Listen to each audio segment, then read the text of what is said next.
Ever want to take pictures and videos underwater with your phone? With AxisGO, you can.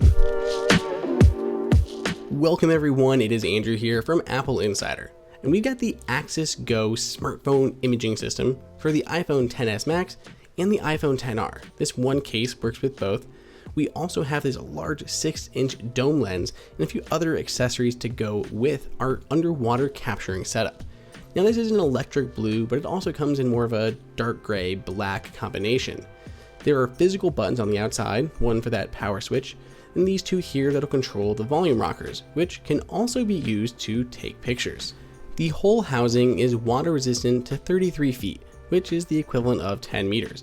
For most stuff, that's going to be perfectly adequate, though if you're scuba diving, it may not be enough if you're going down deeper than that. The whole thing is locked together extremely securely. You have to apply quite a bit of force to get this to lock into place. You can see it's still not locked, a little bit more, and it does lock in there.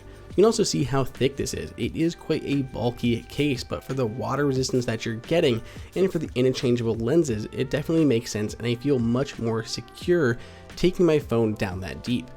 So here we've got our iPhone XS Max. We're going to pop it into place. You can see all those bars inside that kind of help the spacers that keep it positioned exactly in the center and lined up where the camera opening is. And then we're going to lock it in.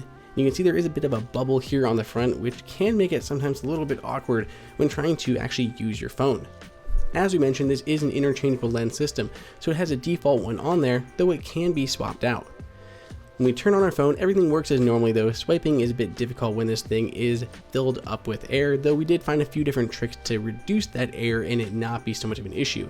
It is kind of a rubbery material, so it does add a little bit of drag on your finger compared to just the native glass screen. Either way, your phone is fully usable. We were able to get in with Face ID, no problem whatsoever. Now when we're diving, we really wanted to see what we could do with this, so we picked up the AxisGO 6-inch dome lens. This thing is gorgeous, it is huge, and it is really fun. You can get some awesome videos and pictures with that lens. This is what we primarily shot with when we were using this system out in the wild. You can see all the different gaskets and O-rings that are back here, and replacements and extra silicone are all offered in the package to make sure that this is going to stay completely watertight when it is affixed to your phone. We also have a cover here because this is a giant piece of lens that we definitely don't want to get scratched up in any way, and while it does get covered nicely this direction, it does leave the back exposed. So in our case, we were taking both lenses with us. It would have been nice if there was a back cover to go along with this to protect this side of things, but there's just a minor kind of complication for us. You can just attach it to the case, then you don't have to worry about that backside getting damaged in any way.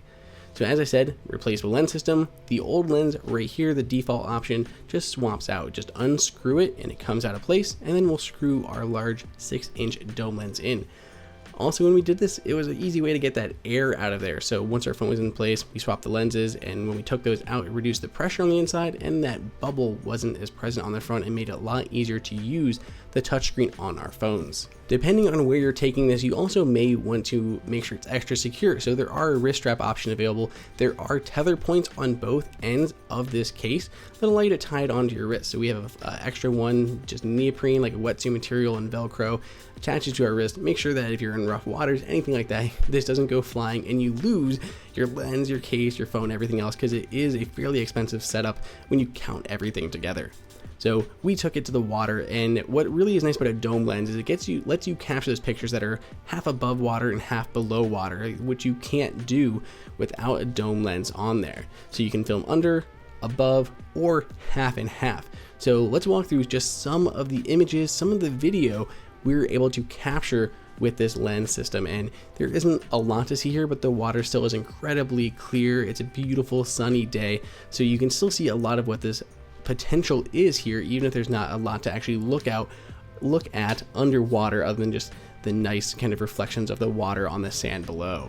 as we bring the camera back above water, you can see the half and half imagery there, some of the really cool effects of the water hitting that lens. We also see our dog Dublin running here, running through the water. You can see his legs below come up, see him above. It's just a really neat, cool effect to kind of play around with. He's kicking around a lot of sand, so it's not as clear anymore, but we still were able to see a lot of really cool things. This gigantic carp that was swimming around underneath our dock. It was just so cool to be able to see this with that lens versus, you know, just we can't really shoot on our iPhones underwater, and another camera, underwater camera, would be extremely expensive. So this was a really nice alternative to doing that.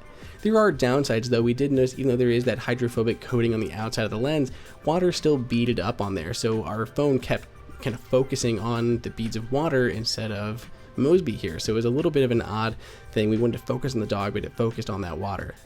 This is one of the most stunning images that we got. Just really cool, beautiful water, cool half and half imagery. It really is neat, and there's so much you can do with it, and it's really just about the situations that you're in and what you're actually taking photographs of that are really going to set this apart from really any other camera system that you're going to play around with, at least one that works with your smartphone. Then you have the images there, you can edit them, transfer to iPad, there's no Wi-Fi syncing of everything.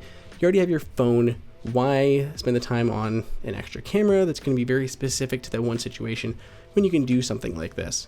We really had a great time shooting with this. If you want to pick up the housing, the lenses, anything else, we're going to put links for all of that down below in the description. And I want to hear what you guys think. If you guys like this kind of stuff, have you tried taking underwater photos?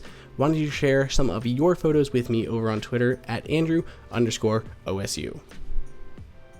Hey everyone, did you guys like that video? Be sure to click on that like button so we can create content that we know that you guys want to see. And follow AppleInsider on all social media channels. If you want the best prices on any Apple gear, check out the AppleInsider price guide that is updated daily. And until next time, we'll see you later.